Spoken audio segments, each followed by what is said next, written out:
Let's get into the main topic of tonight. And we're talking about the J&J vax. Okay, that's what you're going to hear me refer to. Even though I don't care about the YouTube algorithms, but I care about the YouTube algorithms. But nonetheless, we're just going to call it J&J vax. Now, I think this is important information for you guys to see here. Let me clean this up a little bit.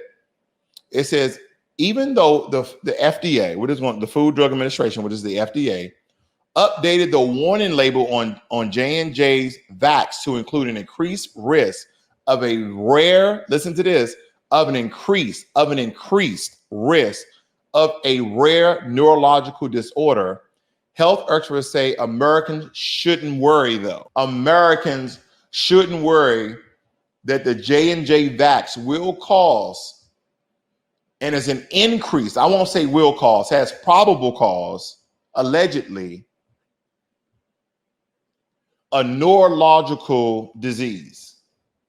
Now, what they're saying is for the amount of people who have received the vax in ratio to them contracting this neurological disease, and those who was able to recover from it, it's perfectly safe.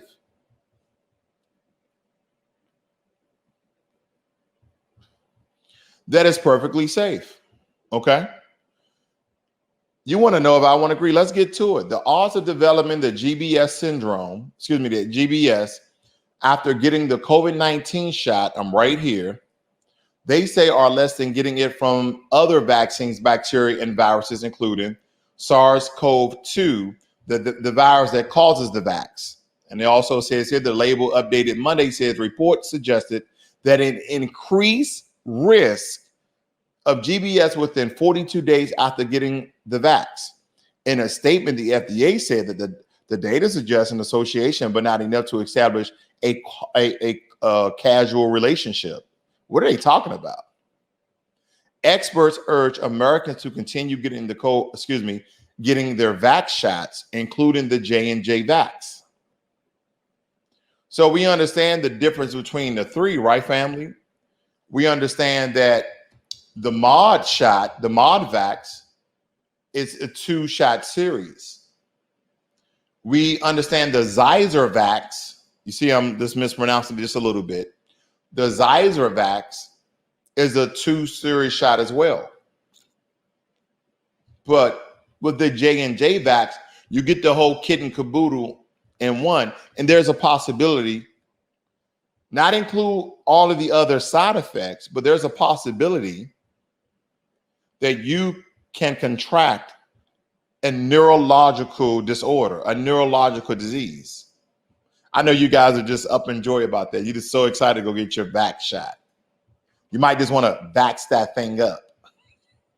The GBS is a rare neurological disorder in which the body immune system damages nerve cells, causing muscle weakness and sometimes paralysis, according to the CDC, which is the Center for Disease Control.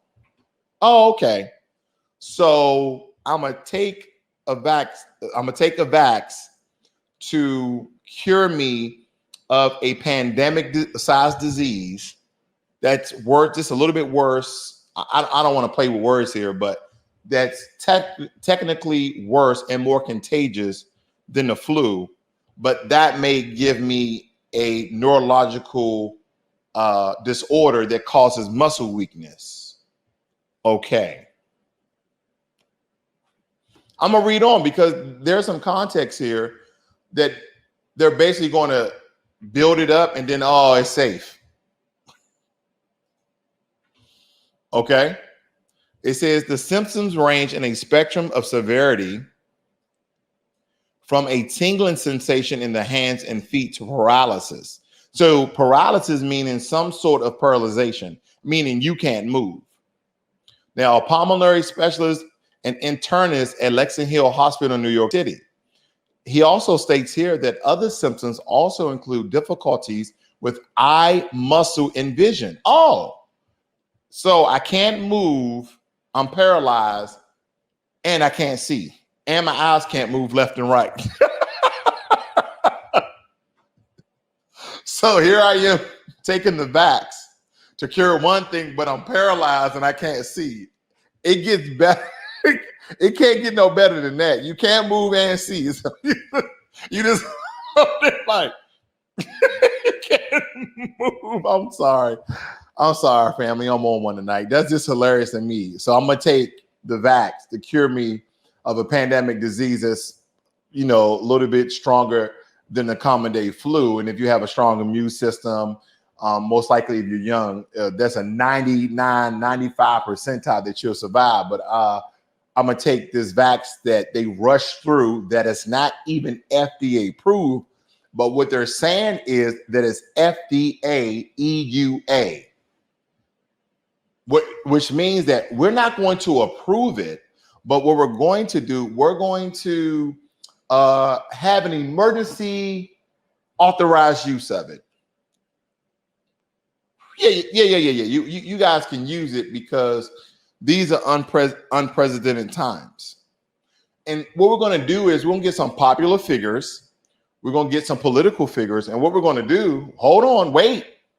What we're going to do, we're going to put them on TV and we're going to propagandize and pander to everybody, but especially the Black community. Because for years on years, you've always been our scapegoats. You've always been our crash test dummies. You've always been our experiments.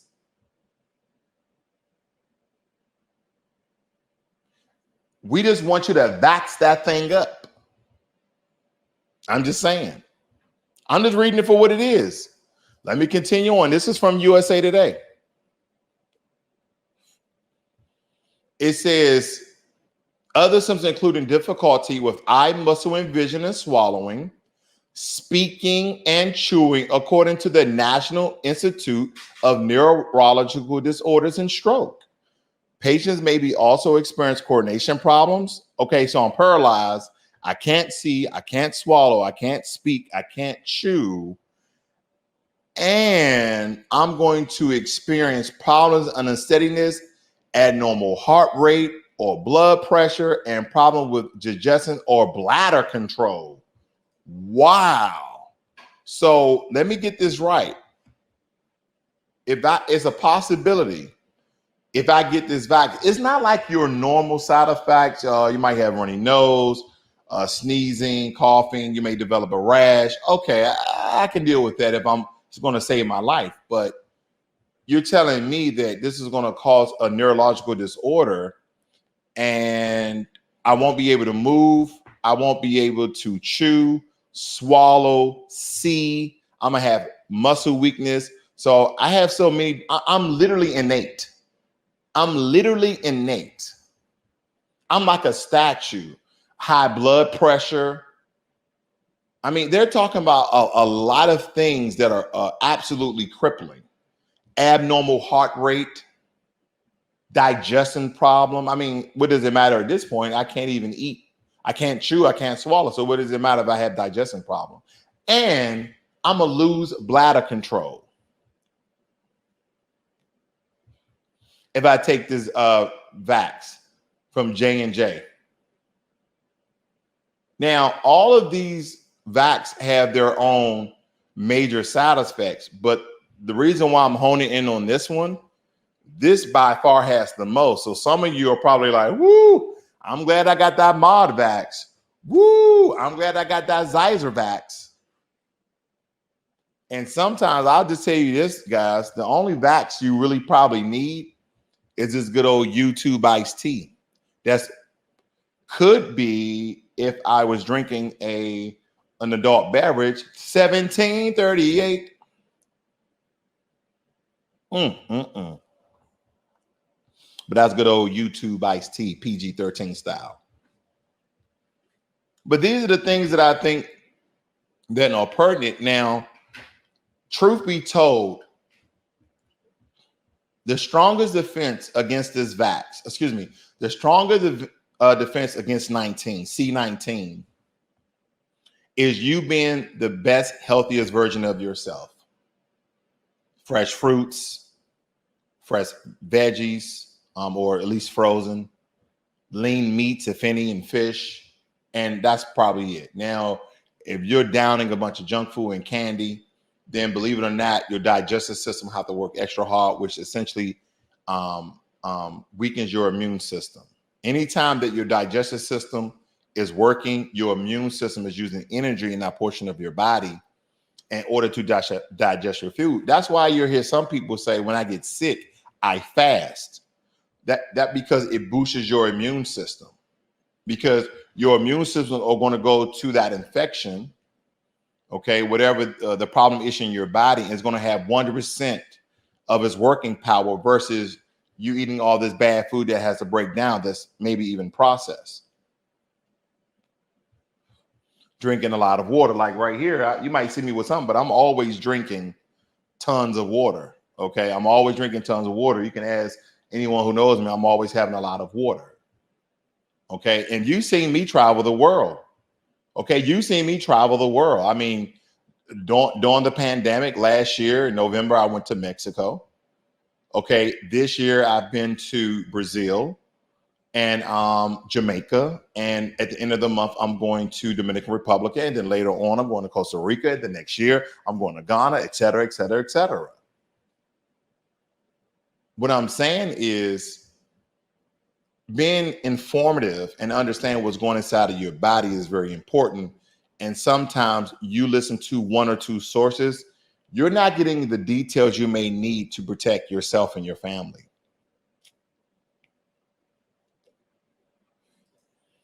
There are some things that are just not, they're not going to tell you. So let me go over to the CDC and show you some information. Now, you guys may not be familiar with this. I'm over at the CDC. And it says right here that what you need to know about the safe and effective, okay, about C-19 vax. Now, what a lot of people don't understand about this is that they pretty much give it away. They have a website called VAERS, okay, which means Vax Adverse Event Reporting System, where they have data and statistics of how many people had adverse effects from the vax. And this is important. And I'm surprised they didn't put this information on there. One thing they didn't do is put the information of people from the age and range of this contract these side effects more likely than other age ranges. 1. 2, people who were in or out of shape over or under their BMI, body mass index. See, this is very important information for you to make a what? Very sound decision. Then they didn't have it by race. We live in the Western world, Black people. We live in the Western world, brown people. We live in a Western world where the majority of the population are Anglo-Saxons, AKA white people. So if I'm a doctor, if I'm the federal government, if I'm the International WHO organization, World Health Organization, I'm going to make the vaccine for the majority of the population. And some of you are saying right there, hold up, we are all Homo sapiens. We are all human beings, and we have the same genetic makeup, or do we? Is melanin part of your genetic makeup? Ding, ding, ding, ding, ding. I think it is. So automatically your DNA and RNA strands are going to be slightly different from another culture, most likely another race.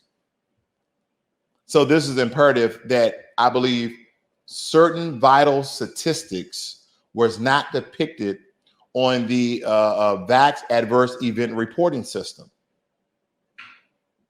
Okay, let's go a little bit deeper here. Public awareness and in the interest of transparency, the CDC is providing timely updates on the following serious adverse events of interest. Anaphylaxis, C-19 vax is rare. Approximately 2 to 5 people per million vaccinated in the United States. Okay, that's not too bad. Now, some people are going to have some sort of adverse effects. Okay. So 2 to 5 per million, that's not a lot of people. I'm willing to take that chance. But as we go through this, keep adding up the different things that may occur per million. And then this number slightly to decrease over the course of time. Okay. Now, it also says thrombosis syndrome at the J&J vax is rare. Oh, okay. More than 12.8 million doses of the J&J vax C-19 vaccine have been given in the United States. The CDC and the FDA identified 38 confirmed reports of people who got the J&J vax for the C-19 vaccine and later developed TTS, which is thrombosis, the thrombosis syndrome. Women younger than 50, I'm right here, ladies and gentlemen, the people younger than 50 years of age especially should be aware of the rare but increased risk of the adverse event. There are C-19 vax options available for which the risk has not been seen. Of course, we still don't know what's going to occur from this vax that they're giving everybody. To date, 2 confirmed cases of TTS following what? mRNA. C-19 vax mod says here, I have been reported to VAERS after more than 320 million doses of the mRNA C-19 administered in the United States. Okay, now it goes on to the GBS. Now we're talking about GBS, family. Here we go.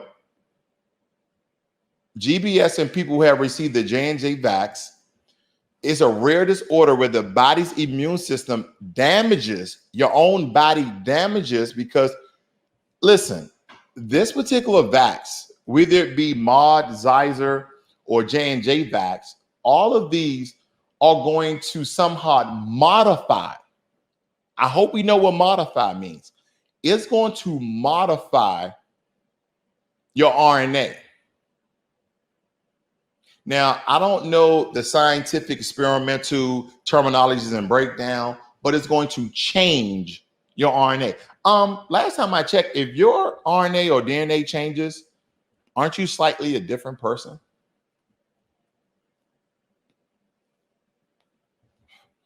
Aren't chimpanzees 98% to being a Homo sapien, from being a human being? They're only 2% away.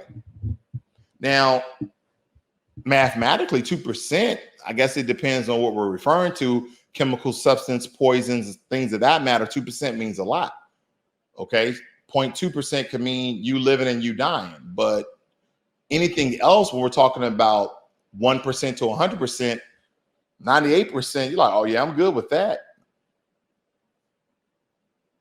But that 2% is the difference between Homo sapiens and chimpanzees and monkeys and gorillas, etc., orangutans. That 2%. So I'm just saying, if it modifies as AKA changes your RNA, but again, it's rare.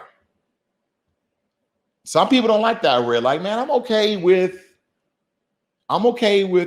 a cold. I'm okay with a runny nose, nausea, being dizzy. I'm okay with throwing up. Okay. I'm even okay. Listen to this, family. I'm even okay with blood in my stool for maybe a day or two. I'm okay with that. If it's going to protect me from a deadly virus. Okay.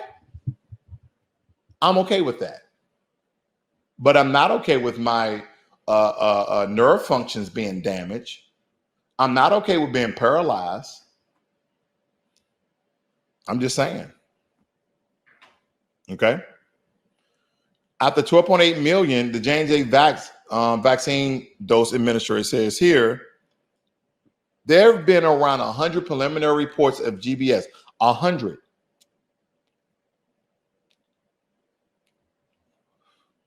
And these cases are actually reported in that VAERS system that I was talking about. It also says here that these cases have largely been reported about 2 weeks after being vaxxed, and mostly in men. Mostly in men, many 50 years and older. CDC will continue to monitor for evaluate reports of GBS occurring after COVID-19 vax and will share more information. Okay, let's move on. Wow, all of these things are really rare. Mydroconus, C19 vax is rare. It says that it has received 1,047 reports. 1,047 reports of the Mayo.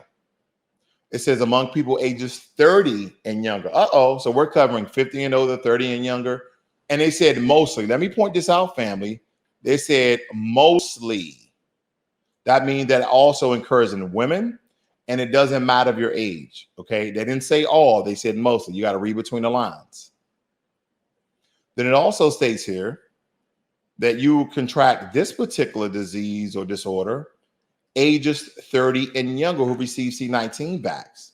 Most cases have been reported after the mRNA C19 vax for Pfizer and Mod. Again, particular in males and adolescents and young adults. Though follow-up and including medical record review, CDC and the FDA has confirmed 633 reports of this particular disorder. CDC and its partners have investigated these reports to assess whether there's a relationship to C19. They're trying to figure out if there's a relationship to C19. Well, a quick moment of critical thinking tells me if I contract C19 or I don't contract C19, I still take one of these Pfizer mods or J&J vax, that this can occur.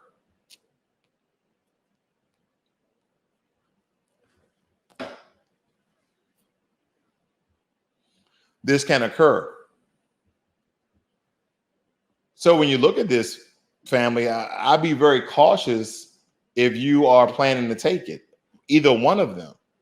Because if you notice, all of them have side effects. And these are not like, again, and I don't want to beat a dead horse here, but these are not like your regular side effect. Sneezing, nausea, blah, blah, blah. You know how some of them, that's why I said I would even accept blood in my stool for a day or two, because we need to understand what we're trying to combat. Okay. But again, in my belief, from just doing some really good research, is that being healthy is probably your strongest natural defense. Okay. Let's continue on. Then it says here, reports of death after C19 vaccinations are rare. More than 334 million doses, okay, I'm right here, family, of C19 vaccines were administered in the United States from December 14, 2020 through July 12, 2021. During the VAERS received 6,079 reports of death. Then they make sure they give you this really low decimal point, but 6,000 people have died. And it says among people who received the what? C19 vax. The FDA requires healthcare providers to report any after C19 vax severity, even if it's unclear whether the vaccine has the cause. Reports of adverse events severity following vax, including deaths, not necessarily mean that a vax caused a health problem. I'm thinking about this. If I was perfectly fine before the vax and I die after, then I'm gonna be really upset. I mean, somebody's like, yeah, you're gonna be dead. Yeah, but my family's gonna be really upset. Well, you know, he died because he's overweight. He died because he's old. He died because he had pre-existing conditions. Well, no, he died 2 weeks after he had the vax. Oh, he died a month after he had the vax. And they're telling you right here, they're telling you that 6,079 people have passed away. Then they say a review of available clinical information, including death certificates, autopsies, and medical records, have not been established a casual link to C19. However, recent reports indicate a plausible causal relationship between the J&J vax and TNTS, which is thrombosis, a very serious adverse event, blood clots with low platelets, and which has caused deaths. Let's see here. Being healthy, being healthy is, but they never push that. No, not at all. See, let me back up. Let me read what R&R has. He says, my dad died 2 weeks ago after he had the vax. And see, the problem with this family is that because there's no government, federal or state mandate that what's the word, that makes it mandatory that we have to take it. The only thing they can do is influence you, encourage you, trick you, manipulate you, coerce you, hoodwink you into taking it.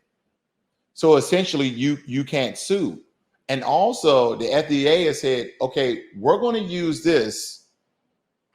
We're going to use this under EUA. Let's get into it. Because a lot of you may not understand what EUA is. And we're going to just briefly go over it. We're not going to bore you here. It's not a boring channel. We're just going to give you the facts as we see it. And we're going to go to the sites that give out that information. I want to make sure this is big on your screens there. The emergency use authorization, EUA, authority allows FDA to help strengthen the nation's public health protections against chemical, biological, radiological, and nuclear threats, including infectious disease, by facilitating the availability and use of medical countermeasures needed during public health emergencies. Under Section 564 of the Federal Food, Drug, and Cosmetic Act, that's the FD&C Act, when the Secretary of the Health and I think this is Human Administration declares that an emergency use authorization is appropriate, FDA may authorize unapproved medical products. Unapproved medical products. It's kind of like a state that says that we don't, it's illegal to possess marijuana, aka cannabis, but we'll allow it if you have some sort of condition where it's medically proven that that's the only thing that's going to help you. That's the only thing that's going to assist you.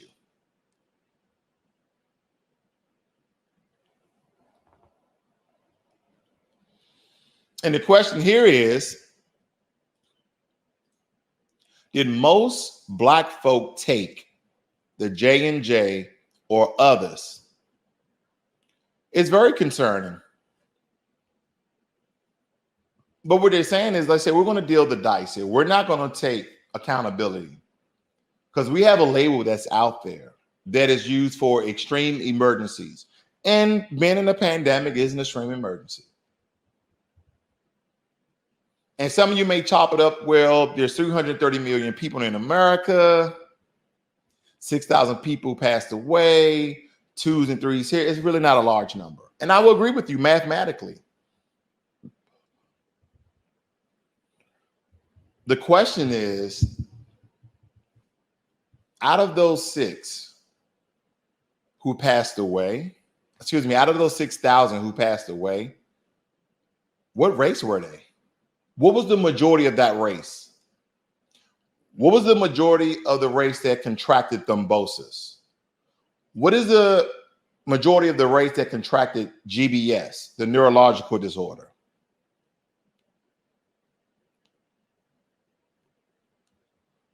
See, I believe those things are important. But see, what occurs in our society in the Western world is they label these countries in the Western world as free, but not if they shove imagery, coercion, subconscious mind control, and believe it, it's a thing. Let me tell you why. Me and my family just got finished watching Space Jams. And in one of the scenes, I believe it was LeBron James, when he started to he went into kind of a portal, and then he started to fall out of another universe into the Looney Tunes universe. And when he crashed down into the earth, it showed a Nike sign. Now, no one really noticed this except me and my wife. Okay, we had her family, a couple of members of the family, her sister and her niece, and my son had a friend of his over, and no one really caught it. And I said, babe, did you see that they just showed the Nike sign? She's like, yeah. That's that subliminal messaging I'm talking about. So when you see all of these figures and people that look like you and I, they're making it socially more acceptable. And either you are accepted consciously or you accept it subconsciously.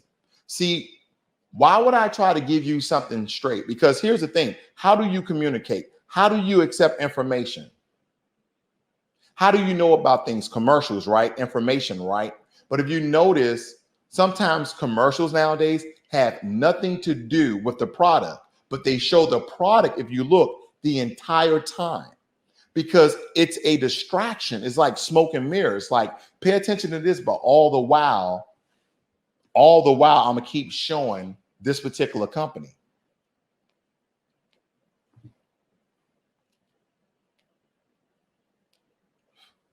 There's a book that I read that is very important that had me really start to understand mind control, of how imagery and visual effects is so important for mind control. And that's why you sometimes see all these movies that they have somebody locked into a chair and they have this thing on their head, or they're looking at this monitor and all these flashes, and they're being essentially brainwashed.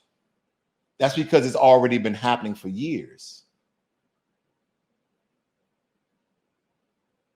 And if you're not informed, then you're easily coerced, brainwashed, and tricked into doing something. If you was conscious about the matter, you probably wouldn't do. See, I read a book by Joseph L. Murphy called The Power of the Subconscious Mind. And through that context of that book and that knowledge and wisdom, what I found out is you could subjectively fool and trick people into doing things they wouldn't normally do. And some people like he's speaking a lot of goo goo gaga, but this is absolutely true.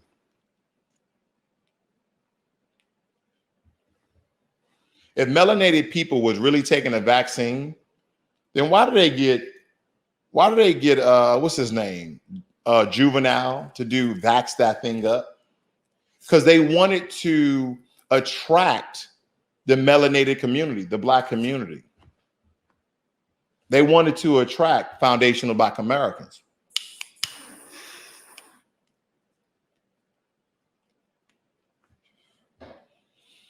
They wanted Black Americans to take this. They took an old school hit and changed the word. So I'm definitely believing Juvenile got paid some good money.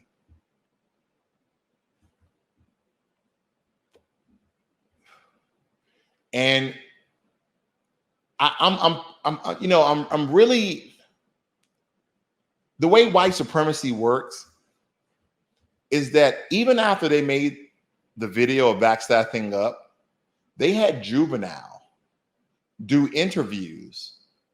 And he was basically saying, I really want my people to be safe and blah, blah, blah, to solidify the video. There's a lot of people out there that are really trying to find out how much he got paid for this video.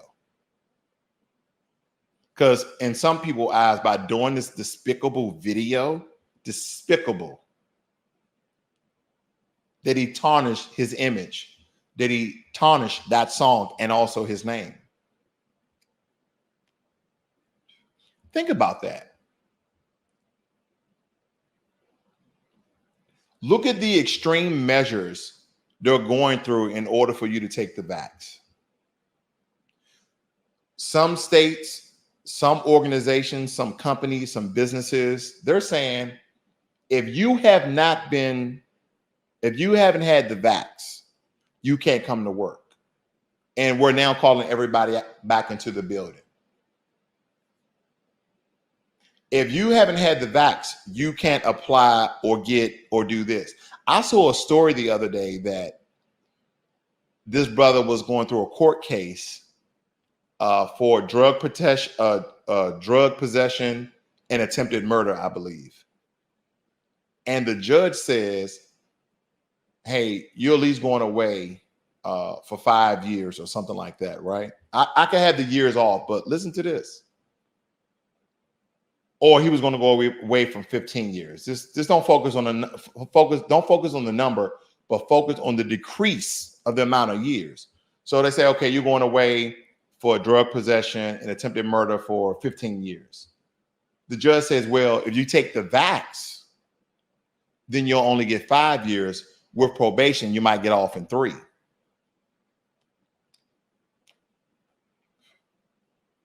So if you take the vax, you can only do 5, possibly 3 years. And see, this is not the first time this has happened. This has happened before. See, I think it's important to know some history. There's no possible way that we can know all history. But understanding history helps you to understand how the dominant society has essentially manipulated people into doing things they wouldn't normally do. And every day you're susceptible to that with commercials, with advertisement, with marketing. It's kind of like if I look up something on Google and I go on YouTube, the only thing they show me is those advertisements over and over and over and over and over again. Like they keep showing it. They're like, you're going to buy this product. Oh yeah, we're going to keep shoving it in your face. I don't care how many times. Because what they're banking on is you're eventually going to tire. Your mind is going to become weak. And then you're going to watch that advertisement. And then you're going to convince yourself, oh, I really need this. I think this could be, really useful.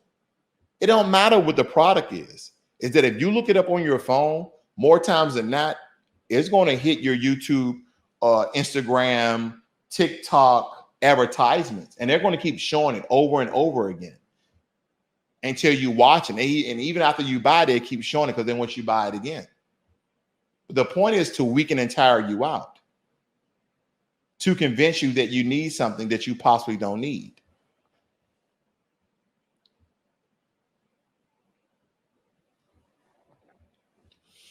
Even if all people came from the motherland, there was a period of time where Asians, blacks, whites, and others were separated for thousands of years, creating genetically different people.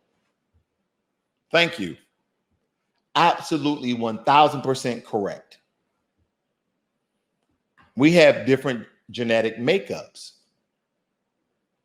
And of course, if you're in a melanated continent like Africa or melanated countries like many of the islands of the Caribbean, then your test subjects or your experiment or your creation in cultivating the vax would be for the majority of that population, would it not?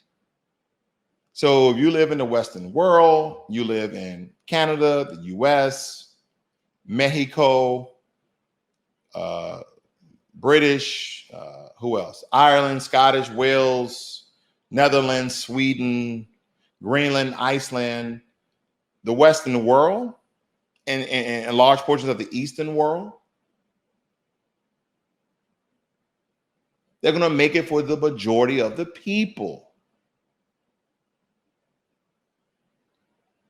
So if you're not understanding this, it's imperative that you understand this information, because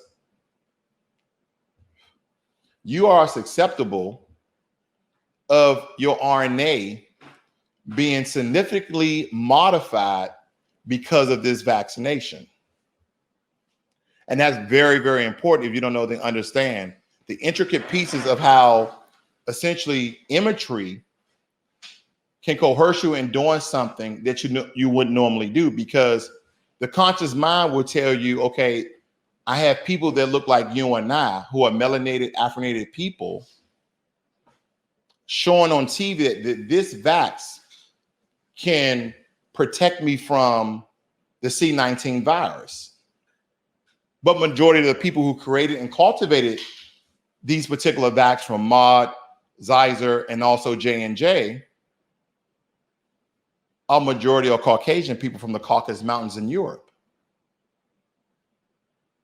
It's not like any of the 50-something countries in Africa creating a vaccination, because that melanation in your skin is a genetic different makeup of those Anglo-Saxon Europeans from Europe that explored, okay, and came to America. Very, very different. We look different. We have different color, different physical attributes and characteristics. So this is very imperative that you understand what I'm talking about. Okay. And also states here that a determination under Section 319 of the Public Health Service Act that a public health emergency exists, such as the one issued on January 31st, 2020, does not enable the FDA to issue EUAs, does not enable the FDA to issue EUAs. But on February 4th, 2020, the HHSS determined that there is a public health emergency that has a significant potential to affect national security or the health and security of United States citizens living abroad. And that involves a virus that causes C-19 subsequently, okay? So again, EUA, emergency use of authorization, that allows the FDA to help strengthen the nation's public health protection against CBRN, which is the acronym, for facilitating the availability and the use of medical countermeasures against C-19. Okay? So hopefully you guys are a little more informed about this. And you guys need to understand that this is a very, very trying time, because out of all these vax that went out, 6,079 people have passed away. And most of these people have passed away either 2 weeks to 4 weeks out. Some of these people who have contracted GBS, which is a neurological disorder, as well as TTS, which is thrombosis. So the question is, are these vax affecting adversely? How old they are? What is their race? What is their health level? And if you don't know that information, then you really might take a step back and really think about if you want one of these vax or not.